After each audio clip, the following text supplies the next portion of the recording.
Pod Esportes, o seu podcast esportivo, com Breno Beretta e Luiz Ceará.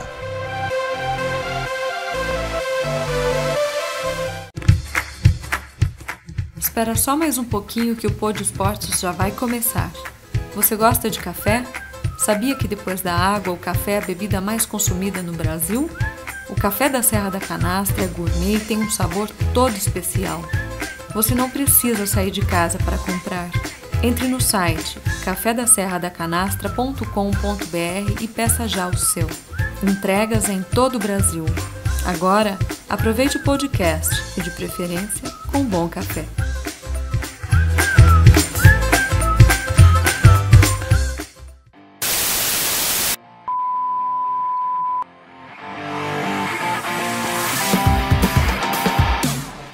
Bom, começando mais um Pod Esportes, podcast esportivo que está na segunda temporada em todas as plataformas de podcast, Spotify, Deezer, Apple Podcasts, também no YouTube, sempre trazendo um grande nome do esporte, seja no esporte masculino ou no feminino, a gente valoriza bastante e esse é o objetivo aqui do Pod Esportes. E hoje, no futebol feminino, a gente tem uma grande treinadora que entrou para a história em 2021 como a primeira treinadora campeã no feminino, né, de uma Libertadores da América, Ceará, aqui no Brasil. É um orgulho muito grande ter a Lindsay com a gente. Não é pouco, não é pouco. Ela fez um feito de gigante, né? Uma trajetória que ela poderia chegar nesse título, qualquer outra treinadora poderia chegar nesse título, nesse patamar, mais para frente, com muito mais experiência, mas a Lindsay atropelou tudo, atropelou o tempo, atropelou a vida do esporte, né? O feminino, que já é gigante desde a época de Pretinha, das meninas lá atrás, Cici. Eu fiz muito jogo com o Luciano do Vale, na Bandeirantes, com essas meninas aí, não é? E acompanho o futebol feminino há muitos anos, né? E eu sei o tamanho da luta, e sei o tamanho da vitória também, e sei o tamanho do sufoco que elas passam enquanto uma instituição que precisa ser valorizada, né? E a Lindsay conseguiu, por isso, um feito gigante, né? Ela é hoje, com esse título, ela se tornou uma das treinadoras que futuramente pode ser treinadora da seleção e que pode dirigir qualquer seleção do mundo hoje, porque um título de Libertadores no feminino é uma coisa gigante, é diferente do masculino, né? No feminino você vai para o pódio gigante das grandes treinadoras, o seu nome fica no mesmo patamar das grandes treinadoras, porque esse título é gigante, né? Devido às dificuldades todas que o esporte feminino passa. E ainda mais na Ferrinha, né? Que é um time querido do Brasil, né? Um time de Bazani, no masculino, Dudu, né? Um time. A Ferroviária tem uma história, e tem uma história no feminino. Mas a gente vai falar por que tem uma história no feminino. De qualquer forma, Lindsay, você que é minha vizinha aqui da Nova Europa, eu estava agora na casa de um amigo, por isso que eu cheguei um pouco atrasado, e ele estava falando sobre você. Eles estudaram com você e tal na escola aqui. Eu não me lembro o nome agora da escola, mas eles estudaram com você. E uma outra irmã também estudou com você. Eles estavam falando de você, né? Que você é uma tremenda guerreira. Parabéns. E conte um pouquinho dessa história sua do Nova Europa para a gente iniciar os trabalhos. Boa tarde, Luiz, Breno. Obrigado pelo convite, obrigado por falar de futebol feminino, né? A gente fica contente quando a gente sabe que a modalidade vai ter um pouco mais de visibilidade, né? Assim, primeiro, para eu ter chegado onde eu cheguei, essas meninas Cici, a Kátia, a Putinha, elas pioneiras lá atrás lutaram para que a gente conseguisse hoje ter um futebol melhor, ter mais estruturas. Então hoje, se eu cheguei, se a gente conseguiu chegar a essa final, se a gente conseguiu ganhar esse torneio, foi graças a essas meninas, graças às treinadoras, às dirigentes, todo esse pessoal que vem e faz o trabalho antes, porque hoje em dia a gente não tem esse reconhecimento de quem já trabalhou, né? Eu acho que a gente tem que, agradecer quem veio antes da gente, quem abriu a porta pra gente, né?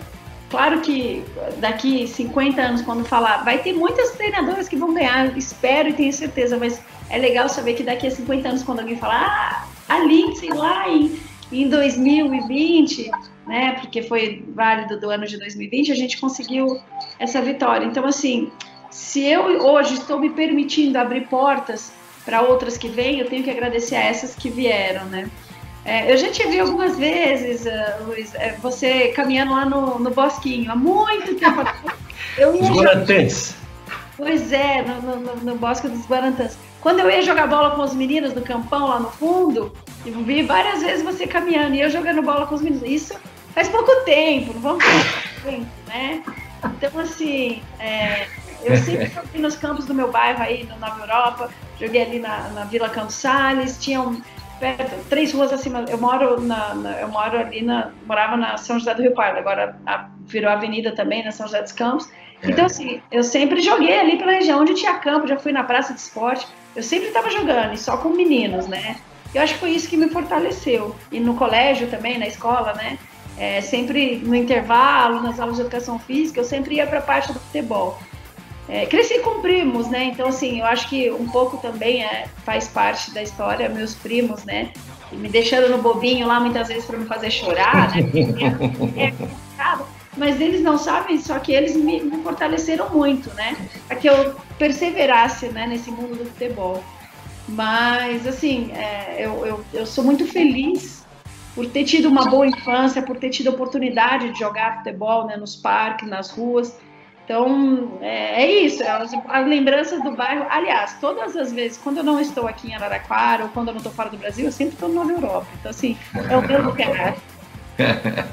Eu só queria me permitir que o Breno me desse só um segundo para dar uma sequência numa coisa que você falou, para não escapar, né? É o seguinte, a gente entrevistou a Marta também, e a Marta é uma personagem do futebol mundial e é uma pessoa como você, como a maioria das meninas, extremamente sensível e educada e conversa com a gente numa boa. Olha só, ela falou a mesma coisa que você, que cresceu jogando bola, né, Breno? Com a Formiga, né? Formiga também, né? Falou, a Marta tá comigo na Band, mas a Formiga aqui dizendo que cresceu jogando bola com menino, né? É um negócio interessante isso, claro, é uma coisa meio que comum, mas é interessante. A molecada fortalece muito essa casca que tem que ter a jogadora, né? Desculpa, Bernão, foi só para... Não, fica à vontade aí, Sarah.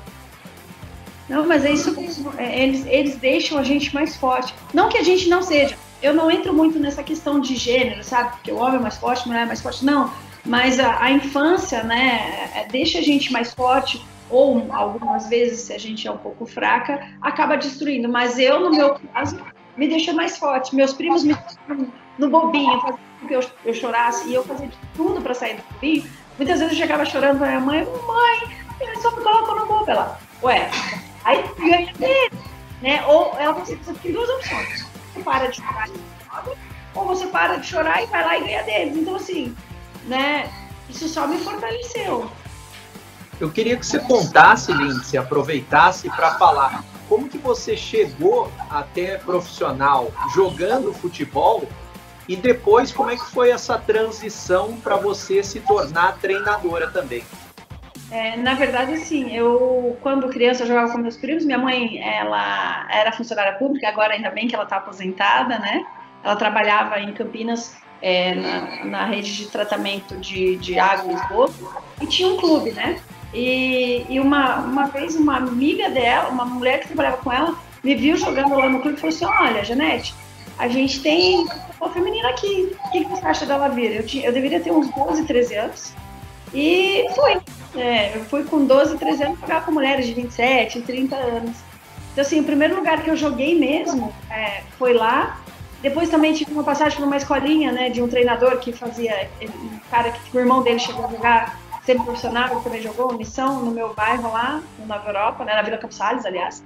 E jogava por ele, jogava pelo clube da minha mãe, e depois, no clube na qual minha mãe trabalhava, e depois eu tenho um tio que trabalha com futebol também, que teve uma escolinha aí em Campinas, ele até tem parceria com o André Cruz.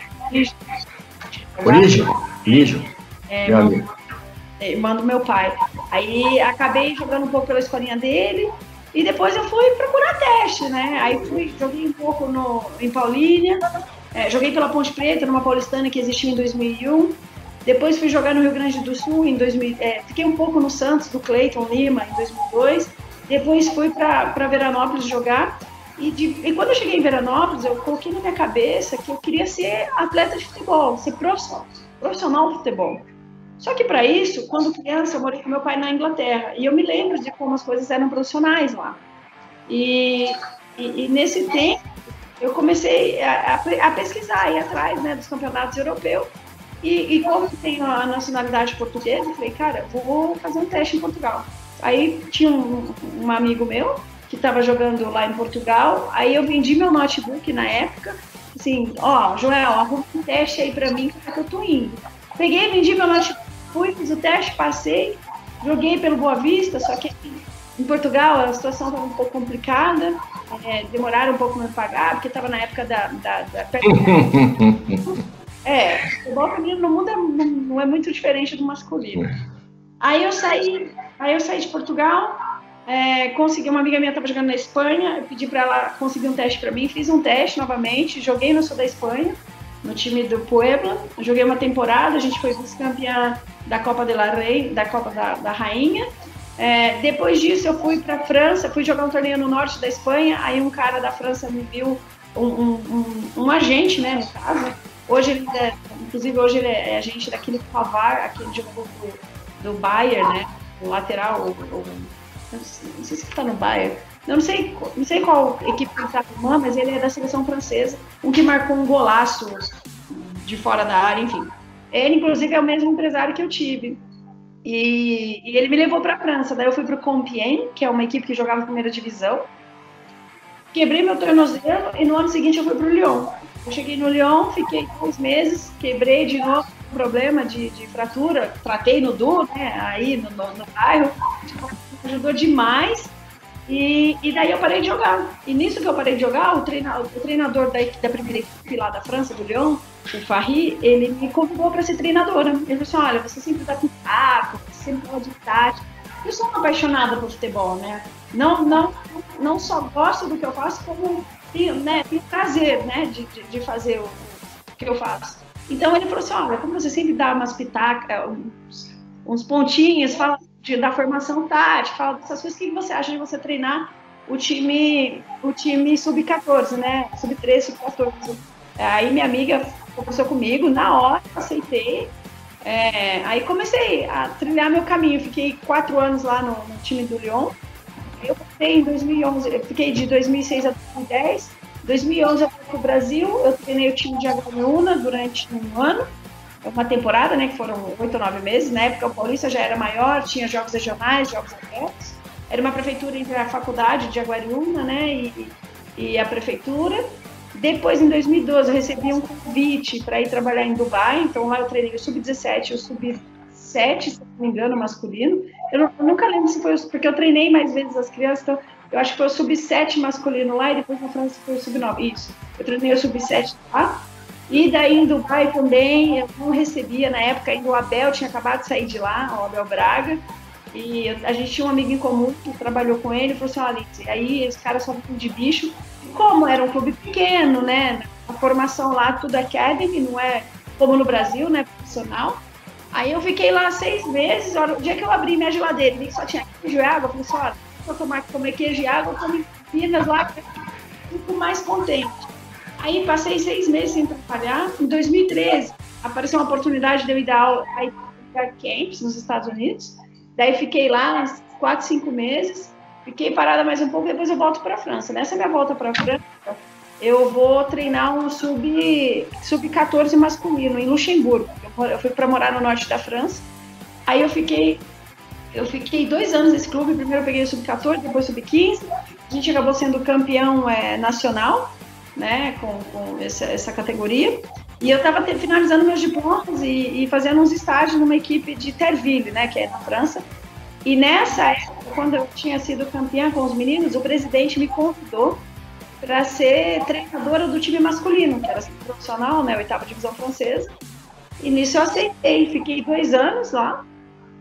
E depois veio o convite para ser auxiliar na seleção sub-17. Aí eu fui para a sub-17, chamei a Ju para trabalhar comigo, né, lá do Du. Acabei encontrando com ela, enfim, a gente trabalhou na seleção juntas. Depois disso, em dezembro, no dia 23, foi quando eu dei a palavra final, a Ferroviária me procurou. E eu começar em janeiro na Ferroviária, e esse título aí que eu falo que é um pouco de sorte, é um pouco de milagre, é um pouco de um monte de coisa. No futebol tem isso, né? Tem sorte, tem uma série de coisas. Tem uma predestinação, né? Aprende isso. Mas eu queria que você me falasse sobre essa questão que você falou, você dirigiu o time masculino, né? Assim, precocemente, né? Sem estar super preparado, você já dirigiu o time masculino. E você dirigiu também porque você tinha uma visão que os treinadores falam que ela é muito interessante, daquele atleta que enxerga o jogo, daquele atleta que enxerga taticamente o jogo de campo, dentro do campo, que é aquele jogador que é o segundo treinador, que se diz muito. E eu queria que você falasse um pouco disso, porque é uma coisa extremamente interessante, né? Você poder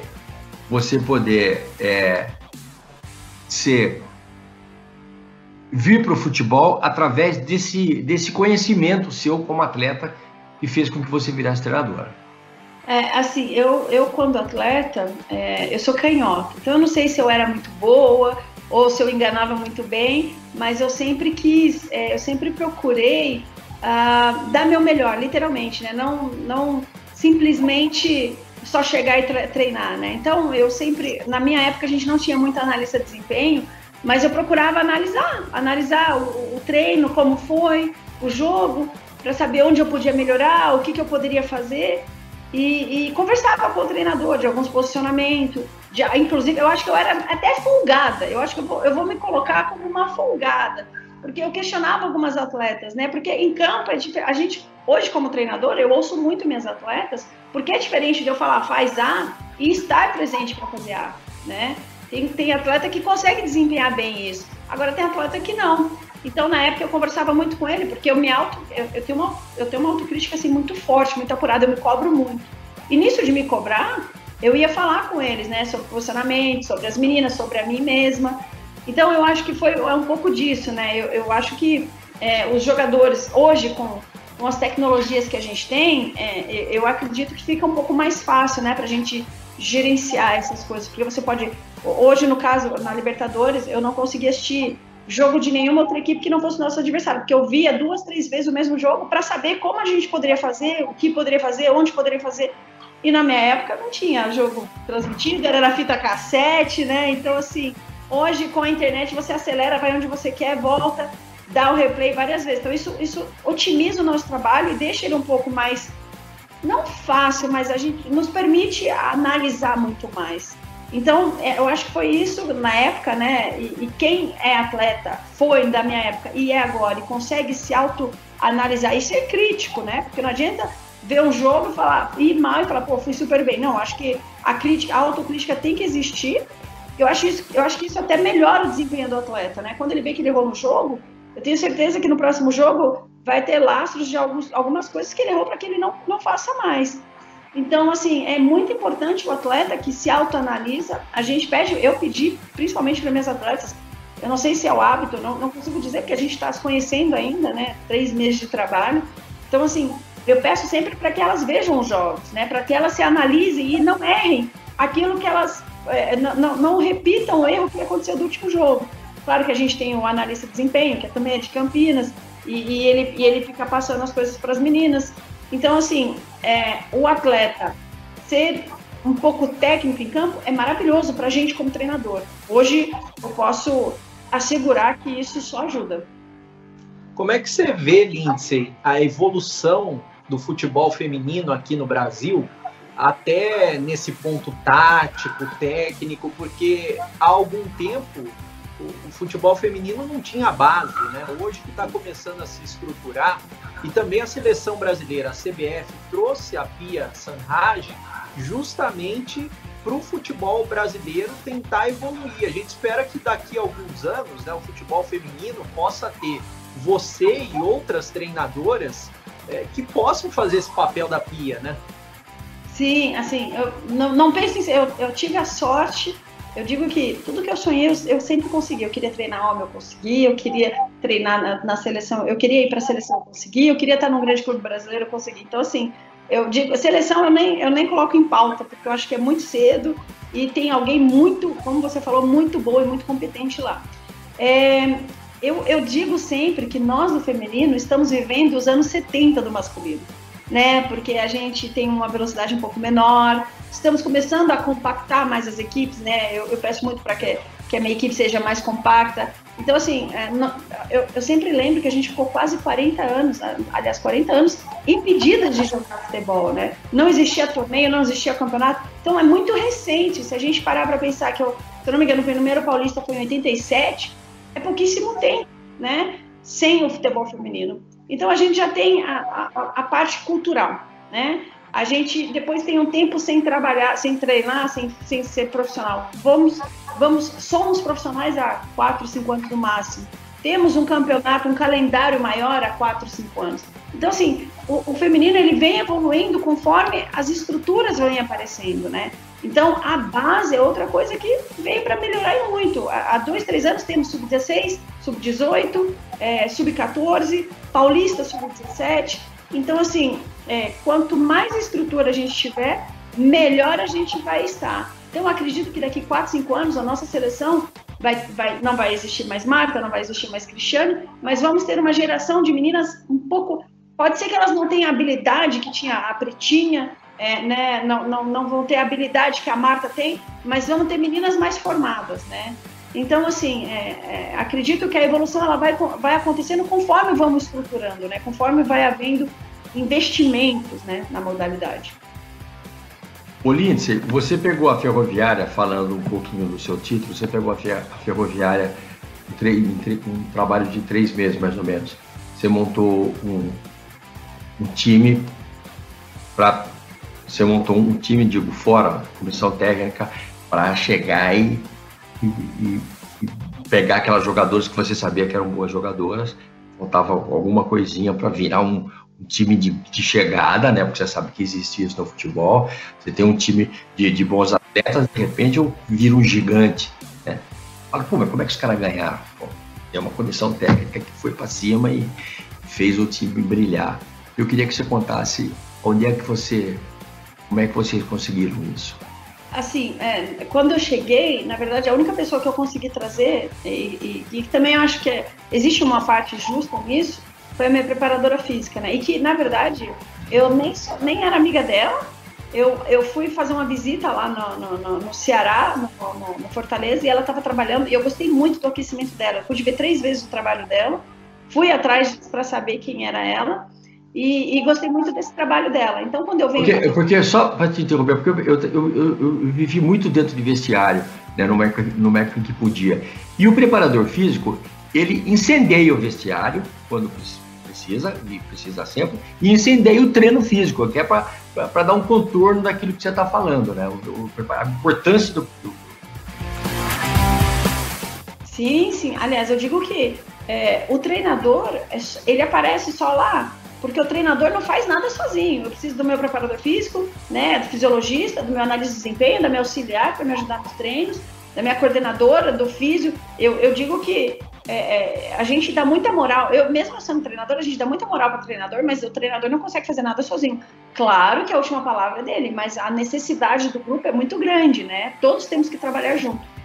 E aí eu trago essa preparadora física e também trago um modelo de jogo diferente, né? Meu modelo de jogo vai na contramão daquilo que eles jogavam. Elas jogavam num bloco mais baixo, elas tinham uma intensidade um pouco menor. Então, o fato de eu ter trabalhado fora, eu trago junto, eu acho que isso é um dos motivos que o presidente, né, o Salmásio, me trouxe, que o diretor, né, o Pedro, que era o diretor executivo, eles me trouxeram, acabam me trazendo pelo fato de eu ter esse conhecimento lá de fora, ter trabalhado na base para fazer essa transição e mudar, né? Então, assim, eu falei, já que eles querem que eu mude, vou trabalhar aquilo que eu gosto, né? Meu modelo de jogo vem muito da velocidade, vem muito da compactação. a posse de bola mais para frente. Então, assim, eu desde o primeiro jogo, desde o primeiro treino, que elas tiveram com bola, um joguinho, as meninas trombavam, caía, estava no chão, levanta, porque na Libertadores o árbitro não vai dar esse tipo de falta. Pode levantar, tanto que depois a gente vai para a Libertadores, a gente até teve cartão amarelo por fazer falta, mas não tivemos meninas no chão sem ser falta. Então isso é algo que eu quero trazer pro feminino, pra minha equipe, porque jogador que fica se jogando, pedindo falta... Um time mais parrudo, né? Um time mais parrudo. Exato, é isso que eu tento trazer para elas, que não adianta a gente ficar reclamando, porque essa é a visão que eu não quero que eles tenham da gente. Então, assim, o que eu pude trazer foi mais ou menos isso, junto à Raquel, mudar o modelo de jogo, mudar as expectativas, a maneira de jogar, a intensidade. Foi mais ou menos isso que eu trago junto à comissão, para que a gente possa conseguir para que a gente tivesse êxito nesse campeonato. Né? Eu conheci de perto o futebol feminino em a Ferroviária, quando eu tive em 2018 na IPTV, afiliada da Globo, né? E para quem não conhece, a Ferroviária é um time, se a gente for comparar no masculino, por exemplo, com o Guarani, com a Ponte em Campinas, o feminino da Ferroviária já é um time muito estruturado há muito tempo. Eu queria que você falasse desse planejamento e dessa estrutura que a Ferroviária dá, que hoje eu acho que poucos clubes no Brasil têm, né? Sim, é engraçado que quando a gente fala, quando acaba o jogo lá, eu estava muito emocionada, eu vou para frente da TV e falo, quem não acreditava, acredite. Eu falando isso pro torcedor afiano, porque a Ferroviária é grande. A Ferroviária é grande sim, porque a Ferroviária tem 2 Libertadores, tem Brasileiro, tem Copa do Brasil, tem Paulista. Não vemos clubes no masculino que disputam a Série A que tenha tantos títulos. É claro que é diferente, né, o masculino do feminino, mas se a gente comparar em igualdade de títulos, nós estaríamos aí perto de um São Paulo, perto de um Flamengo, perto de um Santos, equipes que têm tradição há muito tempo, né? Não é de 10 anos para cá. A Ferroviária, ela tem uma equipe feminina desde 2001. Era um projeto da Prefeitura de Araraquara, teve patrocinador de um supermercado. Então, assim, se a gente parar para pensar, são 20 anos de futebol feminino apenas na cidade. Eu acredito que seja o mais contínuo existente no país. Né? Porque o Corinthians foi e voltou, o São Paulo foi e voltou, o Palmeiras foi e voltou, o Corinthians com parceria, o Palmeiras. Então, assim, o Kinderman, Avaí, que agora que fez parceria com o Avaí, tem para 15 anos, 10 anos, algo nesse sentido. Então, assim, o mais longe, com maior longevidade, vamos dizer assim, né? O maior tempo é a Ferroviária. Então, é um time grande, é um time de estrutura. E é isso, né? 2 Libertadores, Brasileiro, Copa do Brasil, Paulista, a gente não vê muitas equipes aí. Hoje a gente colocaria o Corinthians, né? Nos últimos 2 anos, a Ferroviária, tirando essa Libertadores, nos últimos 2019 e 2020, a Ferroviária foi para 3 finais. 3 finais contra o Corinthians, ganhando apenas uma. Então, assim, uma equipe como a Ferroviária bater com uma equipe como o Corinthians, que é um time de massa, então, assim, é um time grande sim, né? Eu queria te perguntar uma coisa. Dos times que você enfrentou agora, a Libertadores, qual foi o jogo mais difícil? Qual foi a sua maior dificuldade? Foi conversar com as meninas e preparar? Foi preparar dentro de campo? Foram as duas coisas? Ou foi tirar o medo de enfrentar times de Libertadores fora do país? Foi o mental. Acho que o nosso maior adversário, no primeiro jogo, principalmente, naquela nossa derrota de 4-0, foi o mental. Deixar elas, passar para elas o que eu acredito, que é o que eu vejo, eu sou nova aqui, mas deixar elas entenderem também que é um time grande, que a Ferroviária é uma grande equipe, e para que elas não ficassem pensando em A ou B, chegar e colocar em campo o que elas sabem e o que a gente treinou para que elas fizessem, né? Porque a gente treinou muito bem, na preparação, nós jogamos contra o Sub-15 e empatamos um jogo em 0-0. Sabe, para mim, enquanto treinadora, é histórico empatar com o Sub-15 de um grande clube, né? Porque é um clube formador também. Quando você pensa hoje no Sub-15, a intensidade, as coisas como acontecem, e a gente conseguir empatar aquele jogo, elas ficam muito felizes, né? Então, assim, para que elas entendessem que elas são muito boas naquilo que elas fazem e que elas são literalmente, né, o apelido, mas que elas são guerreiras, né? Porque saber sofrer como a gente sofreu nos jogos tem que ser guerreira. Há algum tempo a gente podia ficar lamentando a falta de estrutura, a falta de condição que o futebol feminino tinha. Hoje, dá para a gente ver um horizonte, né? Como que você vê esse horizonte? Até porque a gente tem a Band transmitindo o futebol feminino, agora a gente vai ter o Sport TV transmitindo pelo menos uma vez por semana o futebol feminino, mas ainda na parte financeira, se a gente comparar com o masculino, deixa muito a desejar, principalmente a falta de investimento. Né? Sim, e eu acho que ainda para nos ajudar o fator pandemia, né, acaba quebrando todos, né, porque não tem público. Claro que no feminino, eu não sei se é focado aqui no Brasil, mas renda, essas coisas, patrocinadores, jogos em TVs, acaba ajudando, né, o direito de imagem, tudo isso. Então, eu penso que, infelizmente ainda, ou felizmente, precisamos do masculino para a gente estar se sustentando, né? O masculino é o carro-chefe, porque da onde a gente consegue esse dinheiro, né? Se não for, a não ser que seja apaixonado por futebol, como existiu o Romeu de Castro, que também é de Campinas, como existe o Salésio, que é lá da cidade de Caçador. Então, assim, pessoas que são apaixonadas pelo esporte, o próprio ex-presidente do Santos, esqueci o nome dele, teve um presidente também do Santos que investiu muito no feminino, ele acabou investindo em outros clubes no Brasil. Então, assim, se não for por esses apaixonados pelo esporte, a gente precisa, sim, de um carro-chefe que seja o masculino para ter estrutura física e monetária. Então, a gente pode pensar hoje, e é dessa forma que eu penso, que se não forem os títulos que o feminino ganha, né? Porque desde a época que eu trabalhava na Bandeirantes, que a gente fazia muito futebol, devia ser uma criancinha aqui na Nova Europa, é o mesmo problema, é exatamente igual. Naquela época, a Bandeirantes com o Luciano do Vale resolveu botar Cici para jogar, entendeu? Na tela grande, botar pretinha para voar, entendeu? Então, eu acho que essa estrutura é uma coisa que tem que vir assim, federação forte, né? Da iniciativa privada forte, dos caras acreditarem. Então, isso, porque vocês têm um espetáculo para dar. Você concorda comigo? O feminino tem um espetáculo para dar. Concordo. Como eu falei, estamos melhorando fisicamente, tecnicamente, taticamente, nós estamos melhorando. Então, assim, já não é mais como era, peladeira, né? Não é uma atração para a tela, Se nós TVs abertas não fariam, né? Na época tinha essas jogadoras sensacionais, hoje tem as outras jogadoras sensacionais. Semana passada o Esporte Espetacular fez uma baita reportagem enorme, depois fizeram com a goleira do time, uma sensação. Saúde. Então, eu acho que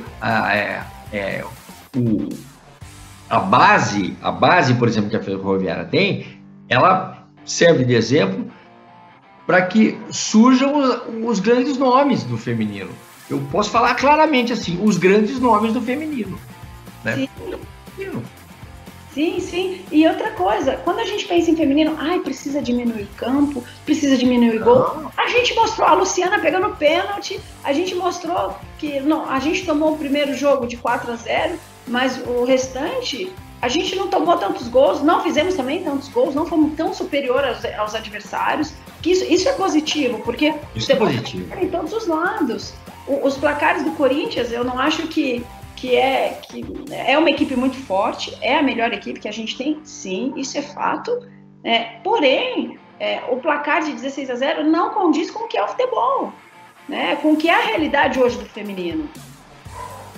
A gente está chegando na reta final da entrevista, eu queria saber de você sobre como é a diferença, pelo que você vê. Você já teve treinadores homens, né? Imagino, na sua época de jogadora, e até a Formiga falou pra gente, aqui no Pod Esportes, que a diferença para a mulher, em ter uma treinadora mulher, é grande em relação a vários aspectos.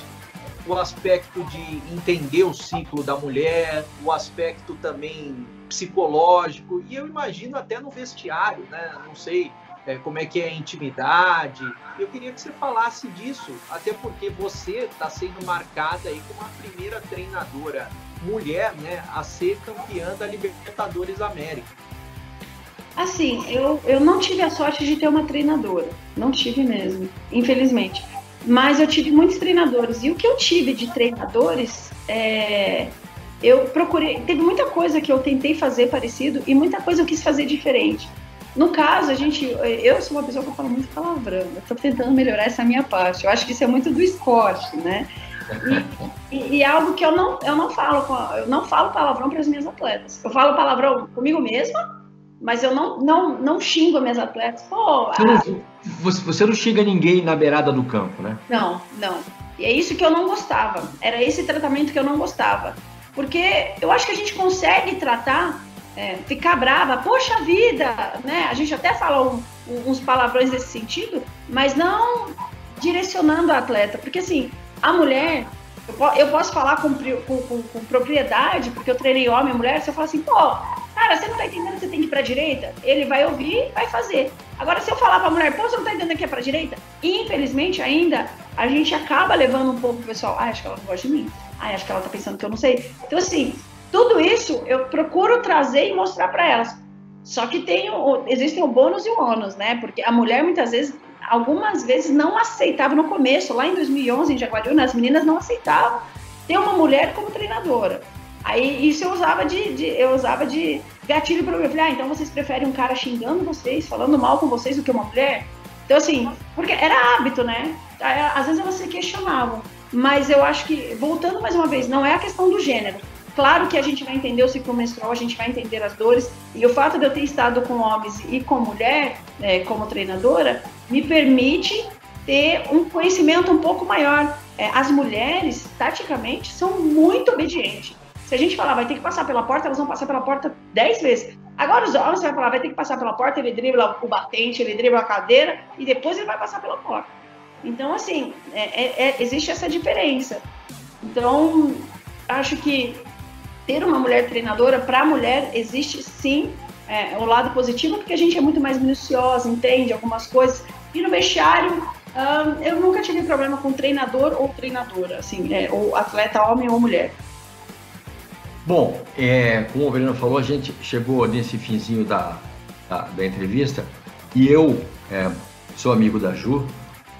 Aliás, eu faço piscina ali, que minha atividade hoje em dia na piscina, velho pra caramba. Então, eu quero te dizer que nesses anos todos de trabalho eu aprendi a respeitar o ser humano, entendeu? Hoje em dia eu não torço mais para time de futebol, torço para pessoas no futebol, né? Como torço para a Ju, fiquei muito feliz dela ter ido para a seleção. É uma fisioterapeuta de grande capacidade, né? Muito inteligente, e conversamos sobre você, né? E aí eu falei, pô, eu tava querendo entrevistar a Lindsay, o que você acha? Ela falou, o que eu acho? Ela vai gostar e tal. Eu espero mesmo que você tenha gostado, porque é uma maneira da gente poder agradecer, né, o seu trabalho, que é isso que nós, os jornalistas, temos que fazer, e o público, agradecer o seu trabalho, né, porque é um trabalho muito duro, eu sei disso que é duro. Ganhar uma Libertadores não é para qualquer macho, entendeu? Mas você foi lá e ganhou uma Libertadores, entende? Eu já vi muito final de Libertadores na minha frente. Eu sei o que era um jogo de Libertadores. Não é um jogo normal, não é um jogo para pessoas normais, para atleta normal, muito menos para treinador normal. Libertadores é para quem tem um sangue diferente, né? Um sangue de vitorioso. É uma grande glória ganhar Libertadores. Você pode ter certeza que você conseguiu uma glória extrema. Como eu disse aqui no início, um pódio. Não tem conversa, entendeu? Tem quem é o campeão e tem quem não é o campeão. O campeão de Libertadores entra para a história. Você entrou para a história, e fico muito feliz de poder te falar isso, porque eu tenho uma vida muito grande dentro do esporte. para poder te falar, a Libertadores não é para qualquer um, entendeu?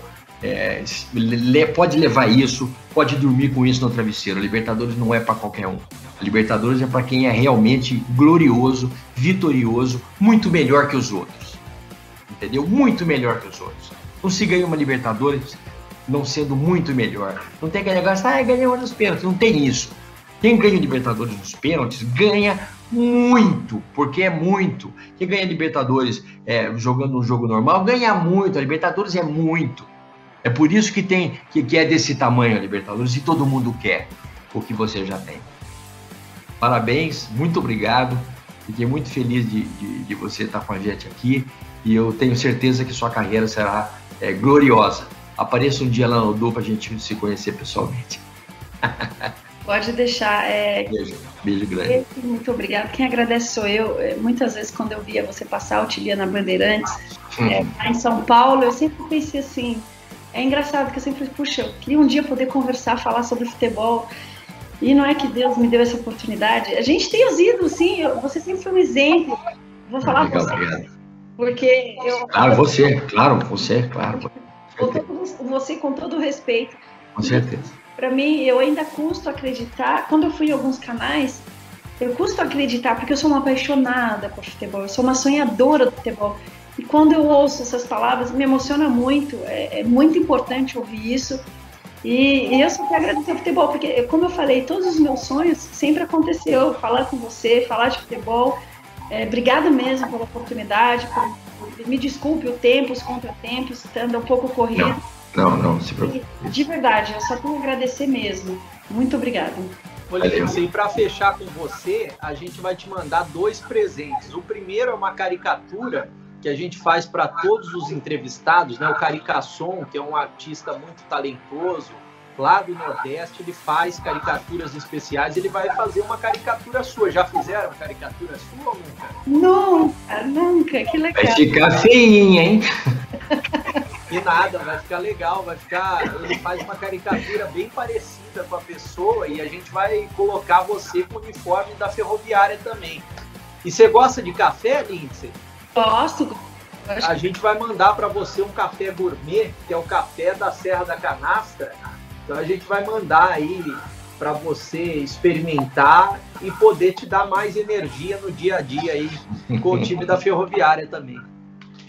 Breno, muito obrigada. Pode deixar que eu não só vou tomar, como vou fazer um videozinho. Pode deixar comigo, porque tudo que a gente recebe, acho que a gente tem que agradecer, né? A minha maneira de agradecer, por enquanto, é essa. Então, assim, muito obrigada de verdade. Legal. Valeu. Obrigado. Obrigado, Lindsay. Obrigada, gente. Boa tarde. Obrigado. Boa tarde. Pod Esportes, o seu podcast esportivo, com Breno Beretta e Luiz Ceará.